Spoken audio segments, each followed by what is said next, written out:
Notre histoire commence sur les bords d'un fleuve de Bretagne. Sa force torrentielle et sa pureté ont inspiré à un habitant l'idée d'une entreprise. Pour concrétiser son projet, il s'est associé à son beau-frère, dont le nom est depuis 2 siècles lié à notre maison. Ils ont bâti ensemble une usine, inaugurée en 1822. Nous avons été une trentaine aux côtés de la première génération de Bolloré, à fabriquer, à partir de vieux chiffons, de la pâte à papier. Avec la 2e génération, nous avons appris à produire des papiers fins, qui sont entrés dans la plupart des foyers français. Avec la 3e et la 4e génération, nous avons développé des feuilles si minces qu'elles sont devenues célèbres dans le monde entier.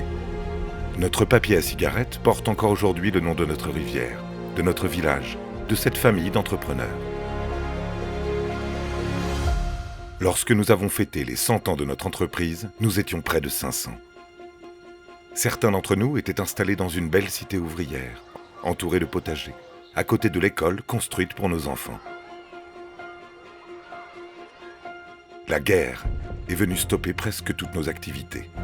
Pourtant, l'entreprise a continué à nous soutenir durant 4 années. Grâce à la 5e génération, nous avons ensuite été portés par un élan de reconstruction. Nous étions alors 1500. Nous fabriquions tant de papier qu'il aurait été possible de faire avec lui, chaque jour, le tour de la Terre. Nous avons soulagé le travail de milliers de dactylos grâce à notre papier carbone. Dans les années 70, nous avons accompagné l'essor de l'électronique avec nos condensateurs. Notre film plastique, développé pour l'électricité, a par ailleurs trouvé 1000 autres usages du quotidien. Le choc pétrolier nous a durement ébranlés. Mais nous avons cru en la 6e génération pour nous guider. Et nous avons consenti des efforts pour permettre la relance de notre entreprise. Il n'a fallu que 4 ans pour que notre fidélité soit récompensée. Nous étions alors déterminés à accompagner l'accélération du monde.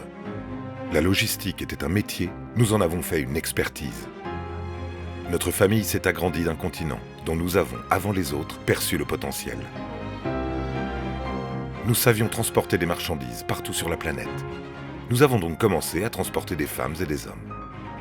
Pour réussir ce pari fou, nous avons cru à l'avenir d'une batterie, à rebours des autres technologies. Celle que nous avons imaginée était si novatrice que pour en démontrer les performances, nous avons construit une voiture. Elle est devenue aux 4 coins du monde le symbole de la mobilité durable et partagée.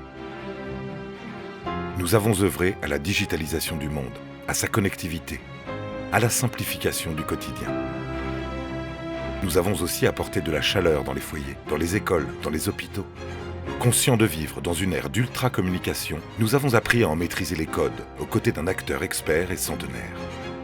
Nous avons osé proposer à notre société un reflet, via des médias singuliers, novateurs, proches des gens, proches de nous. À ce nouveau millénaire bouillonnant, nous avons voulu offrir le meilleur de la créativité. Là où il manquait, nous avons ouvert des lieux de fête, de musique, de cinéma. Nous avons aussi encouragé le plaisir de la lecture et à cette occasion, renoué avec le papier, cher à nos racines. Des racines qui ont forgé nos valeurs, nos principes, nos convictions, que nous faisons vivre chaque jour en essayant d'avoir un impact local vertueux.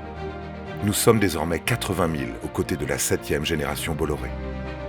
Tous portés par la même ambition, offrir à notre groupe quelques décennies de plus pour innover, inventer. Aujourd'hui, notre maison a 200 ans et nous continuons chaque jour d'en écrire l'histoire. Ensemble,